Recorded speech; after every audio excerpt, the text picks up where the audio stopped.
हलगी हा तमाशाचा आत्मा समजला जायचा पूर्वीच्या काळी.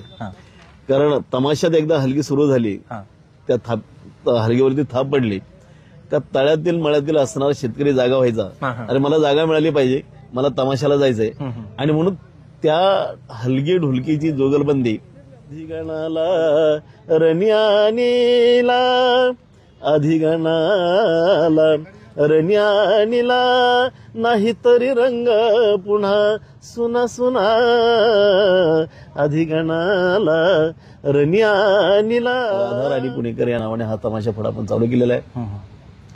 हा तमाशा फड चालू करत असताना मी नेहमी म्हणतो की गावकऱ्यांना पटणारा, परवडणारा, त्यांच्या खिशाला परवडणारा आणि जुन्या तमाशाचा बाज काय असतो तो या तमाशाच्या माध्यमातून आपण गवळणीनो थांबा जरा, तुम्ही गुमान माझ्या फिरा. गवळणीनो थांबा जरा, तुम्ही गुमान माझ्या फिरा. गवळणीनो थांबा जरा, तुम्ही गुमान माझ्या फिरा. गोपाल वाशिनी गोपाळांचे, गोपाळ वाशिनी गोपालांचे अन्न खाता का हो तुम्ही त्यांचे. अन्न खाता का हो तुम्ही त्यांचे, याचा विचार तुम्ही करा. मंडळी नमस्कार. तमाशाच्या पंढरीतून या विशेष मालिकेमध्ये तुमचं सर्वांचं स्वागत आहे. खरं तर महाराष्ट्रभरातल्या प्रेक्षकांसाठी तमाशा पंढरी सजली आहे आणि तमाशा पंढरीमध्ये सगळे फडमालक दाखल झालेले आहेत, त्यांच्या राहोट्या लागलेल्या आहेत. गाव जत्रांचा हंगाम सुरू झालेला आहे. गावच्या यात्रेमध्ये तमाशा ठरवायचा असतो आणि हा तमाशा ठरवायला तुम्ही किंवा तुमचे गावकरी ज्यावेळेस नारायणगावला येतात त्यावेळेस अनेक जुने फड तुम्हाला इथं पाहायला मिळतील. पण अशातच आपलं एक नवं अस्तित्व दाखवून देणारा एक फड दाखल झालेला आहे आणि या फडाचं व्यवस्थापनाचं काम करतायत काशीनाथ आल्हाट सर. आपल्या सोबत आहेत आल्हाट सर. सर स्वागत आहे तुमचं. नमस्ते. खरं तर तुमची ओळख करून देताना महाराष्ट्राला व्यवस्थापक म्हणून न करून देता एका फडमालकाचा मुलगा आणि एक शिक्षित मुलगा अशी ओळख करून मी देईल. त्याचं कारणही तसंच आहे. तुम्ही आता रिटायर शिक्षक आहात आणि तुम्ही शिक्षक ज्या गोष्टीमुळे झालात त्याचा सगळ्यात महत्वाचा वाटा आहे तुमच्या वडिलांचा. खरं तर एकेकाळचे सगळ्यात महत्वाचे असलेले कलाकार किंवा जो कलाकार असतो तमाशा सुरुवात होताना जी हलगी वाजते, हलगी खरं तर अलीकडच्या काळात ढोलकीला जेवढं महत्व आहे हलगी लोक विसरलेत किंवा फक्त तमाशा सुरू होताना फक्त ती पाहायला मिळते. काय त्या हलगीचं महत्व आहे, फडाचं महत्व आहे, कलावंतांचं सध्याचं आयुष्य कसं आहे हे सगळं मी जाणून घेणार आहे. पण मी एकदा तुमच्याकडनं तुमची एकदा ओळख करून घेणार आहे, ह्यात फडाची ओळख करून घेणार आहे. नेमका हा फड किती वर्षाचा आहे, काय आहे आणि तुम्ही व्यवस्थापक म्हणून त्याचं काम करताय.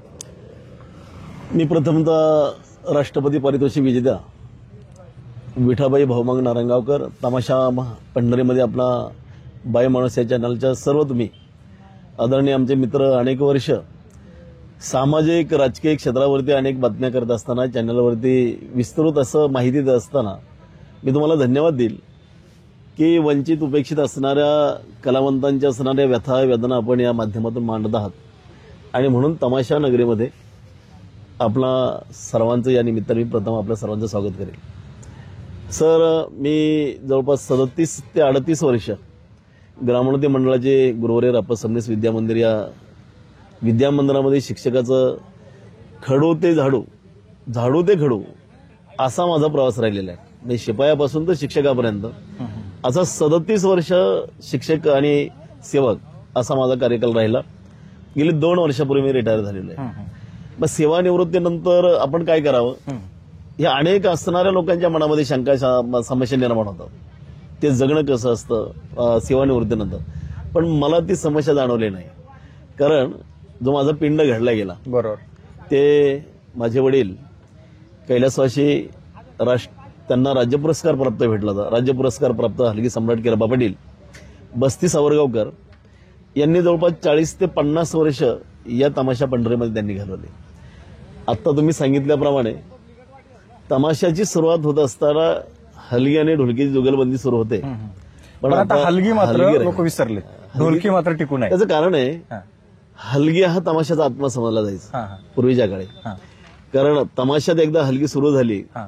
त्या हलगीवरती थाप पडली का तळ्यातील मळ्यातील असणारा शेतकरी जागा व्हायचा. हा, हा. अरे मला जागा मिळाली पाहिजे, मला तमाशाला जायचंय. हम्म. आणि म्हणून त्या हलगी ढोलकीची जोगलबंदी आज अलीकडं राहिलेली नाही. त्याचं कारण आहे की या हलगी वाजवणारे जे कलाकार आहेत ते नवनिर्माण होत नाहीत. हा, त्या हा. काळात जे झाले हा, हा, पुन्हा त्यांच्या असणाऱ्या वेदावेदना आपल्या मुलांना त्यांनी सांगितलं हा, हा. की बाबा तमाशात जगणं असं असतंय.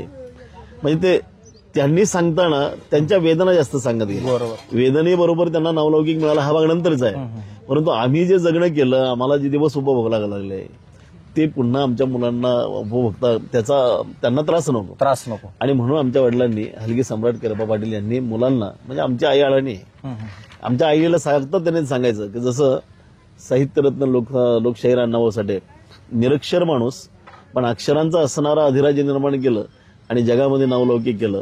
गम भण शिकत शिकत त्यांनी आपलं आयुष्य परिपूर्ण केलं. तसं आमचे वडील बाबासाहेबांच्या विचारांचे होते. ज्या गावात तमाशा जायचा त्या गावात गेल्यानंतर पहिले ते बौद्ध नगरमध्ये जायचे, सम्राट नगरमध्ये जायचे, मातंग वस्तीमध्ये जायचे. आणि जिथं अँटिना असेल, जिथं गाड्या घोड्या स्वच्छ घर असेल त्यांना विचारायचे तुमची प्रगती कशी झाली.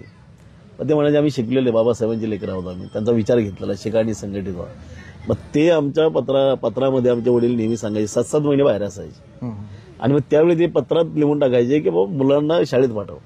त्याचा परिणाम असा एक झाला की आमच्या वडिलांनी पहिलं आमच्या चुलत्यांना शिकवलं, ते शिक्षक झाले, त्यांच्या मिसेस शिक्षिका झाल्या, त्यांची मुलं पुढे गेली. आमचा दुसरा असणारा नंबर आमचा भाऊ, मी, आमची बहीण ही सगळी शिक्षणाच्या माध्यमातून आली. खरं तर शिंदे साहेब तुम्हाला या निमित्तानं सांगेल की आज जे जगणं आहे समृद्ध असं जगणं ज्याला म्हणावं ते जगणं केवळ हलगी आणि हलगीच्या त्या गरुड झेपेवरती झालं हे मी सांगणार आहे. त्याचमुळे तर हा प्रवास सगळा जाणून घ्यायचा आहे. पण राधाराणी पुणेकर हे आज तमाशा रावटीमध्ये तरी नवीन नाव आहे. बरोबर. पण या कोण आहेत राधाराणी, कुठल्या आहेत आणि किती वर्षाचा हा जुना फड आहे, काय सांगाल या फळाच्या बद्दल? तुमच्या या म्हणजे तुम्ही जे विचारलेले एकदम छान सादरीकरण करता येईल. त्याचं कारण असं आहे मी शिक्षक असताना त्या कालखंडामध्ये जवळपास अनेक कलाकारांचं जाणं येणं आमच्या घरी असायचं, त्यांचा राबता असायचा, त्यांचं जगणं मी पाहिलं. त्यांच्या जीवनावरती मी अनेक लेखलेले आणि ते मग दैनिक संध्या असेल, पुण्यनगरी असेल, लोकमत असेल, भूमिका दिवाळी अंक असेल या माध्यमातून ते प्रकाशित होते. आणि मग त्यांच्या जीवनाबद्दल चरित्रात्मक लेख लिहित असताना जवळ माझे 50 ते 60 असणारे लेख प्रकाशित झालेत. झाडू ते खडू असं एक माझं पुस्तक प्रकाशित झालेलं आहे. आणि शालेय उपक्रम राबवण्यामध्ये मी नेहमीच अग्रेसर असायचो. या सगळ्यांच्या माध्यमातून मला राज्य शासनाचा गेल्या वर्षाचा लोकशाहीर साहित्यरत्न अण्णाभाऊ साठे महाराष्ट्र शासन समाजभूषण एक पुरस्कार भेटलेला आहे. आणि त्याचप्रमाणे महाराष्ट्र राज्याचं एक शासन समिती अध्यगुरू लहुजी वस्ता साळवे संगमण या ठिकाणी मोठं स्मारक उभं राहते. त्या शासन समितीवरती मला सदस्य म्हणून घेतले. हे सगळा जो परिपाक आहे याचं फलप्राप्ती काय की मला कलावंतांच्या जीवनावरती लिहिता आलं. आता तुम्ही जो प्रश्न विचारला की बाबा आपण या नवीन तमाशा फडाचे व्यवस्थापक म्हणून काम जे स्वीकारलंय त्याचं कारण असं मॅडम की जुने जे तमाशे आहेत ते 6-7 महिन्याचे असतात. त्यांचं भाग भांडवल त्यांचा असणारा सगळा प्रपंच हा त्यांना त्यांच्या पद्धतीने त्यांना निस्तार फार कठीण आहे. म्हणजे शेतकरी ज्यावेळेस करतो त्याच्या व्यथा आणि तमाशा फडमालकाच्या व्यथा यासारख्या असतात. मग त्या व्यथा जाणून आपल्याला असं वाटलं की नवीन जे अनेक वर्ष एखाद्या तमाशा फडात कलाकार असतात पण त्यांची कधीतरी एक उर्मी असते की मी फडमालक झालं पाहिजे. बरोबर. मग अशा उमेदीच्या असणारे राधाराणी पुणेकर म्हणून आहेत. यांचं अनेक तमाशांमध्ये त्यांनी नृत्यांगना म्हणून काम केलंय. आता त्यांची माझी चर्चा झाल्यानंतर त्यांच्या मनातली इच्छा होती की सर आम्ही एवढ्या वर्ष काम वेगवेगळ्या असणाऱ्या फडामध्ये काम करत असताना आम्हाला एक स्वतंत्र असणाऱ्या फडाची निर्मिती करायची आणि म्हणून यावर्षी राधाराणी पुणेकर या नावाने हा तमाशा फड आपण चालू केलेला आहे. हा तमाशा फड चालू करत असताना मी नेहमी म्हणतो की गावकऱ्यांना पटणारा, परवडणारा, त्यांच्या खिशाला परवडणारा आणि जुन्या तमाशाचा बाज काय असतो तो या तमाशाच्या माध्यमातून आपण घेणार. लोक सांगताना वेगवेगळ्या पद्धतीने तमाशाचा असणं वर्णन सांगत राहतात गावकऱ्यांना. मी गावकऱ्यांना सांगत असतो की तुम्हाला पूर्वीच्या काळात असणारा गण गवळण बतावणी फारसा आणि छोटंसं वगनाट्य जर तुम्हाला पाहिजे असेल तर त्या या असणाऱ्या राधाराणीच्या तमाशामध्ये तुम्हाला पाहायला भेटेल. कारण जी हलगी तुम्ही सांगितली आता लोप पावली, त्या हलगीचं नियोजन आम्ही या तमाशामध्ये केलं. अनेक वर्ष ज्यांची हलगी खऱ्या अर्थानं तमाशा रसिकांच्या आमच्या वडिलांच्या नंतर ज्यांनी हलगी वाजवली, आज एकच माणूस आहे. मी सांगेल की दादाभाऊ पंतरास नावाचा असणारा माणूस आहे, लोणी धामणेकर. लोणी धामणेमध्ये या संगीताचं असणं खऱ्या अर्थानं एक प्रशिक्षण, उत्तम प्रशिक्षण आहे. म्हणजे तिथला लहान मुलगा जर रडायला लागला तर तो सुरात रडेला असं मला वाटतं. त्यामुळे त्या लोणी गावातले माझे नातले मंडळी सगळी दादाभाऊ पंतरास सारखा असणारा हलगीला घेतलेला आहे. त्यांचा असणारा पुतण्या एक संदीप पंतरास म्हणून त्याला ढोलकीला घेतलेला आहे. त्याचा दुसरा असणारा चुलता ज्ञानेश्वर पंतरास हा सोंगाड्या म्हणून उत्तम सादरीकरण करणारा माणूस आहे.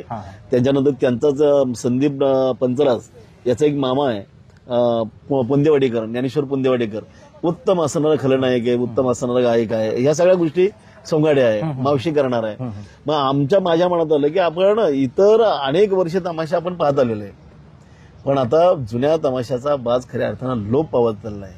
रसिकांना, गावकऱ्यांना त्यांच्या पैशाचा मोबदला द्यायचा असेल तर पूर्वीच्या काळी ज्याप्रमाणे गणगवळण गायली जायची, सादरीकरण केलं जायचं, ती गणगवळण दिली गेली पाहिजे. लोक तुम्ही चांगलं द्या, रसिक थांबणार आहे. आणि म्हणून पारंपरिक असणारी गणगवळण आपण सादर करणार आहोत. त्याच्यामध्ये कॉमेडी आहे. त्याच्यानंतरचं असणारं जे आता जी तरुण मंडळी आहेत, तरुण असणारे कार्यकर्ते असतात. सर या ठिकाणी आता जवळपास 2-3 वर्ष तर मी आहेत, पण एक 20 वर्षापूर्वी आम्ही स्वतः तमाशा भरता केला. तो तमाशा हलगी सम्राट किरबा पाटील यांच्या आश्रयाखाली हलगी सम्राट एकनाथ आल्हाट बस्ती सावरगावकर 20 वर्षापूर्वी चालू केला होता. त्यावेळीच असणारं पब्लिक, त्यावेळीच असणारं यात्रेकरू आणि यात्रा कमिटी, त्यावेळेस विचारणारे प्रश्न आणि आत्ताच्या या विचारणाऱ्या प्रश्नामध्ये फार मोठी तफावत. त्याचं कारण असं आहे की आत्ताचा जो गावकरी आहे किंवा यात्रा कमिटी प्रमुख आहे हा साधारण 20 ते 25 जास्तीत जास्त 30 वर्षाच्या आतला हा गावकरी आहे. आणि ह्या सगळ्या असणाऱ्या गावकऱ्यांना यात्रा कमिटीला काय वाटतं, युट्यूब पाहिजे, युट्यूबमध्ये टाकायचं, तमाशाचं नाव टाकलं की त्यांनी गणगवळण पाहिजे किंवा गाणी. आणि त्यांच्यापेक्षा त्यांच्या डोक्यात, ह्या सगळ्या रसिकांच्या डोक्यात एकच आहे, गणगवळण नकोच आहे, गाणी कोणती चांगली. मग तो व्हिडिओ जर टाकला, तो व्हिडिओ पाहिला, इथं येतात गावकरी गाडी उभी राहिली का ते पहिले पाहणार, एखाद्या तमाशाचं नाव टाकणार, त्याच्या व्हिडिओ आलेत का, तर मग तिकडे जाणार. त्याची बिदागरी किती, त्याची माणसं किती, त्याचा कार्यक्रम कसा आहे, तो कुठं पाहिलाय का, हे काही नाही. ती एखादी दुसरी व्हिडिओ पाहिले का ते त्या असणार. सर अलीकडच्या काळात नव्या पिढीला ऑर्केस्ट्राच वेड लागलेलं आहे. त्यांना वगनाट्य नको आहे, त्यांना वैचारिक काही नको आहे. जो काळ होता एक 50 वर्षापूर्वी स्वातंत्र्यानंतरचा, लोकांना महाराष्ट्राचं सामाजिक प्रबोधन करणारचं जे मेन काम होतं ते तमाशाने केलेलं आहे. हा तमाशा आता अलीकडच्या काळात लोप पावत चाललाय अशी पण ओरड होती. तुम्ही एक अभ्यासक, तमाशा कलावंतांचे सुपुत्र, मग कसं पाहता याकडे? सर याच्यावरती तमाशाचे फळमालक सादरीकरण करतायत, अनेक कलाकारांना रोजीरोटी देत आहेत. हा एवढ्या पुरता असणारा भाग नाही राहिला पाहिजे. कालांतरानं ह्या असणाऱ्या फळमालकांना त्यांचे तमाशे चालवण्याची जर ऐपत नसली किंवा करता आलं नाही तर काही दिवसांनी तमाशे बंद होतील. आता आज जर पाहिलं तर सगळं म्हणजे अगदी पांडुरंगमुळे मंदारवाडेकर असतील, मंगलाताई असेल, रघुभाऊ खेडकर असतील, भिकाम, ही 6-7 महिने तमाशा करणारे मंडळी आता हात घाई आहेत. कारण तिकिटावरती असणारे खेळ 100 माणसं, 200 माणसं, आणि 200 माणसाच्या याच्यावरती त्यांना 70-80-90 हजाराचा दररोजचा असणारा खर्च परवडत नाही. म्हणून हे 2 महिन्याचा जो सीझन आहे, बरोबर, तर याच्यावरती आता आले. यालाच जोडून मला माझा प्रश्न आहे का आपण त्यावरतीच पुन्हा येऊया का, हे सगळं संपत असताना पुन्हा एकदा तुम्ही हलगीला पुढे आणताय, मग या ढोलकीच्या लढाईमध्ये हलगी पुन्हा एकदा टिकेल का पुढे? याचं कारण आहे सर, खरं तर ही 50% जबाबदारी, कर्तव्य हे शासनाचं असलं पाहिजे. कारण ही महाराष्ट्राची लोककला आहे. ही माणसं, ही लोककलावंत करतात हा भाग नंतरचा, त्यांच्याकडे बघण्याचा दृष्टिकोन जरी शासनाचा किंवा रसिकांचा वेगळा असेल, पण ही तमाशा ही महाराष्ट्राची लोककला आहे, लोकधन आहे. हे जपायचं जर असेल तर या सगळ्या प्रक्रियेमध्ये शासनानं लक्ष घातलं गेलं पाहिजे की आपल्याला ही तमाशा लोककला जर एकाच वेळी, तुम्ही बघा शासनाचा एखादा प्रोग्राम आहे किंवा त्याची एखादी असणारी प्रबोधनाची गोष्ट असेल, एखादी प्रचार प्रसाराचं साधन असेल, आणि त्यांना ते लोकांपर्यंत जाऊन द्यायचे, तुम्ही इतर असं प्रचार प्रसार का करत असताना त्याच्यावरती होणारा खर्च किंवा त्याच्यावरती आउटपुट जे मिळतं ते कमी प्रमाणात मिळेल. पण तमाशाच्या माध्यमातून एखादं गाणं केलं गेलं प्रबोधनाचं तर एकाच वेळी 10,000 असणाऱ्या माणसांपर्यंत तो प्रोग्राम जातो. म्हणून ह्या लोकांना, तमाशा फड मालकांना, तमाशा व्यवस्थापकांना त्यांचं मत घेतलं गेलं पाहिजे, त्यांना एकत्रित गेलं पाहिजे, त्याच्यावर एखादं स्वतंत्र महामंडळ सुद्धा स्थापन झालं केलं पाहिजे. त्यांना आर्थिक जोपर्यंत सर भाग असा आहे, शेतकऱ्याची शेती पिकली जाते, त्याच्याकडे पाणी आहे, शेती आहे, पण त्याला भांडवल नाही. मग ते सगळ्या गोष्टी असू त्या शेतकऱ्याला फायदा काय? पण शेवटी शेतकरी काय करतो, आपली शेती असणार त्या बँकेमध्ये तारण ठेवेल, काही करता करे, पण त्याला कुठल्या ना कुठल्या प्रकारे भांडवल मिळतं ना. तसं तमाशा फंड मालकांना त्याची प्रॉपर्टीज काही नसते, त्याला तारण देण्यासारखे नाही, तो कुठल्याही प्रकारे तो कोणाला साक्षीदार ठेवू शकत नाही.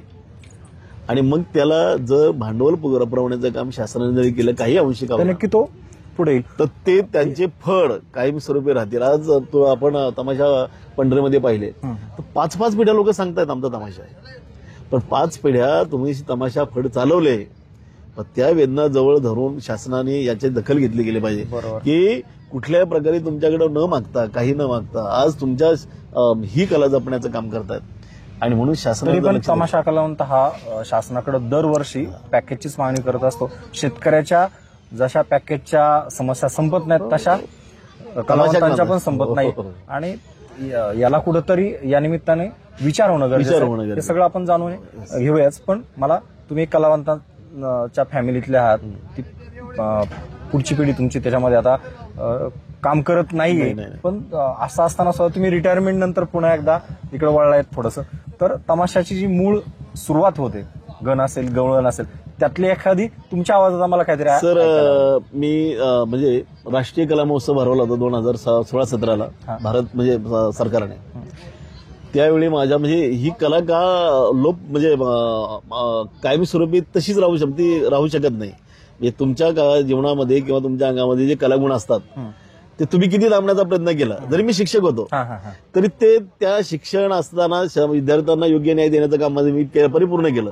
पण ह्या कलेच्या माध्यमातून ते कधी कमी व्हायचे नाहीत, ते सुप्त उन्हाने सातत्याने यायचे. मग भारत सरकारने एक राष्ट्रीय कला महोत्सव भरवला होता. या निमित्तानं तुम्हाला एक आठवण सांगतो. आणि त्याच्यामध्ये 10वी आणि 12वीची मुलं जर घेतली गेली, 12 मुलं, तर त्या मुलांना 12 बोर्डाच्या परीक्षेला 5% गुण मिळणार होते. आणि नंबर जर आला तर त्या शाळेला 5 लाखाचं बक्षीस होतं. सर मी 12 मुलांमध्ये तमाशाचा प्रयोग बसवला. तालुक्यात माझा पहिला नंबर आला. मला उत्तम अशी साथ आमचे दुबळे सर द्यायची या कार्यक्रमाच्या निमित्त. शाळेने परवानगी दिली. आम्ही तालुक्यात पहिला क्रमांक केला, त्यानंतर जिल्ह्यात आला, नंतर विभागात आला, आणि विभागात आल्यानंतर महाराष्ट्रामध्ये तमाशाचा आमचा पहिला क्रमांक आला. महाराष्ट्राचं नेतृत्व करण्यासाठी आम्ही दिल्लीत गेलो होतो. म्हणजे या निमित्ताने मी एक सांगेल की राष्ट्रपती पारितोषिक विजेत्या विठाभाऊ मांग यांचा नारायणगावकरांनी दिल्लीमध्ये पहिल्या ज्यावेळेस झेंडा लावला तमाशाच्या माध्यमातून, त्याच्यानंतर नारायणगावचं नाव आमच्या विद्यामंदिराने दुसऱ्यांदा लावलं. त्याचं कारण आम्हाला तिथं सुद्धा नंबर मिळाला असता, परंतु तिथे जे जाणकार होते परीक्षेमध्ये ते मराठी जाणकार त्याच्यात कोणीच नव्हते. सगळे हिंदी, इंग्लिश, इतर असणाऱ्या भाषांचे होते, त्यामुळे आम्हाला नंबर मिळाला नाही. जर तो आम्हाला तसं जाणकार असते तर यदा कदाचित भारत देशामध्ये तमाशाचा आमचा पहिला नंबर आला असता. या निमित्तानं अजून एक सर सांगेल की ही सगळी प्रक्रिया आपण आता त्याच्यात माझी पुढची पिढी सगळी शिकली सवरलेली आहे. मुलगा आहे, मुलगी, पुतण्या, हे सगळे शिक्षणाच्या माध्यमातून आता पुढे गेले. त्यांना ह्या तमाशाच्या क्षेत्राची आवडच नाही. आवड कारण काय इकडं यावं असं त्यांच्या कलेकडं मुळातच जनतेचं आणि शासनाचं दोघांचं दुर्लक्ष होतं. त्यामुळं पुढची फॅमिली सुद्धा त्यात येण्याच्या मार्गावर नाही. मला मगाशी सांगितल्याप्रमाणे तुमच्या तोंडून मला एक मी विद्यार्थ्यांचा कार्यक्रम बसवला होता. 28 मिनिटं आम्हाला दिली होती. मग आता 28 मिनिटांमध्ये तमाशाचे असणारे जे भाग आहेत, गण आहे, गवळण आहे, बतावणी आहे, वगनाट्य आहे, म्हणजे गणापासून तर भैरवीपर्यंत आपण काय केलं बघितलं पाहिजे. म्हणून त्यावेळेस आम्ही मुलांना म्हणजे तमाशा कलावंत अगदी जे जुने जाणती कलावंत आहेत ते झोपेतून उठलं तरी गण सादर करतील, पण या मुलांना शिकवायचं होतं आम्ही, म्हणजे त्या गोळ्यांना आकार द्यायचा होता. मग ती विद्यार्थ्यांना शिकवण्याचं आम्ही काम केलं. गण, गवळण, बतावणी, त्याच्यानंतर वगनाट्य छोटंसं बसवलं होतं.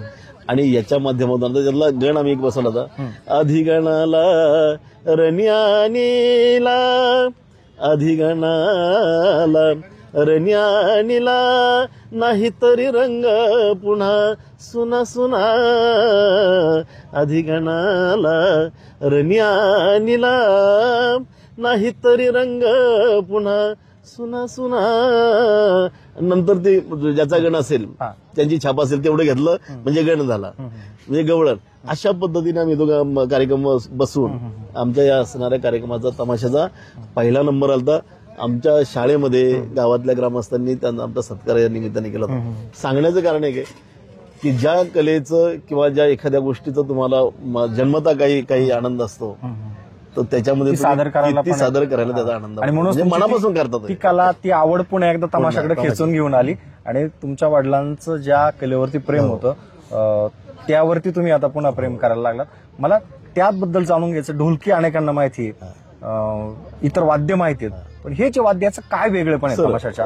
खरं तर हलगी हा जो प्रकार आहे हा महाराष्ट्रातील फार प्राचीन पासून आहे. आपल्याकडं जन्माला आलेल्या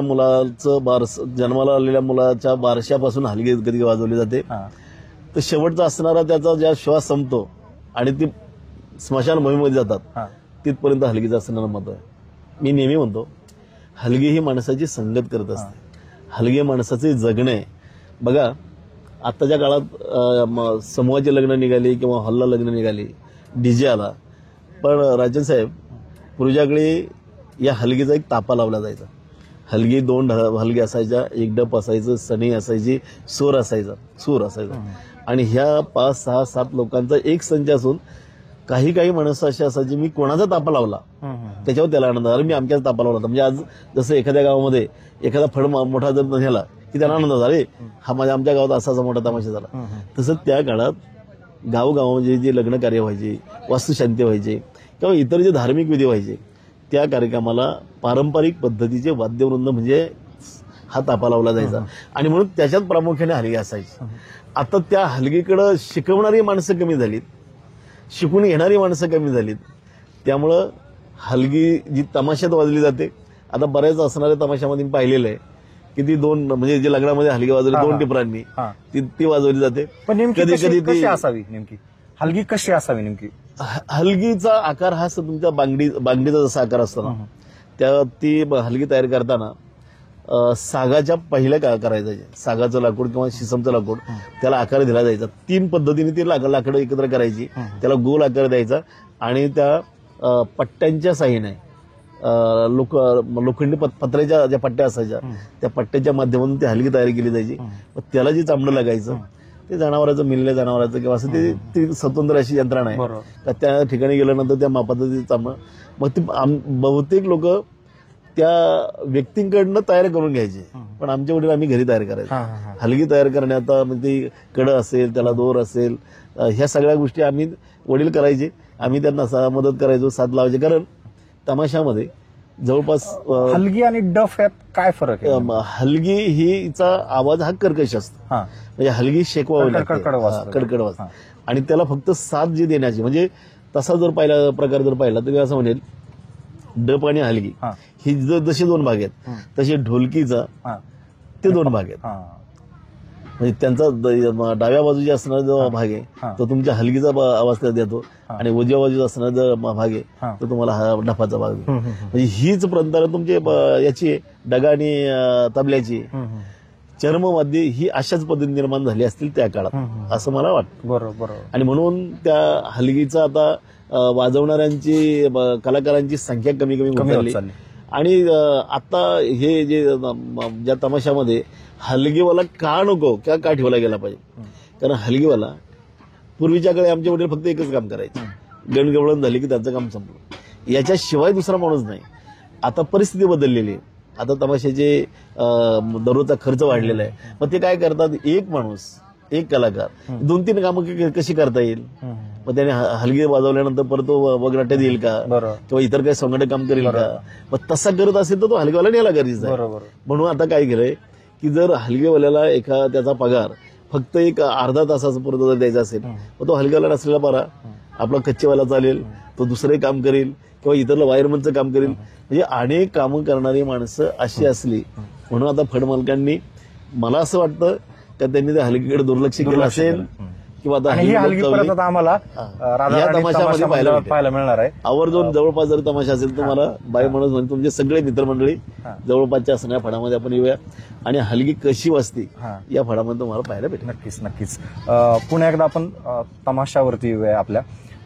हा जो तमाशा आहे राधा राणीचा, यात कशा प्रकारचे कलाकार आहेत? वयोगट असेल किंवा अनुभवी मंडळी असेल, काय काय कुठल्या याच्यातून सगळे?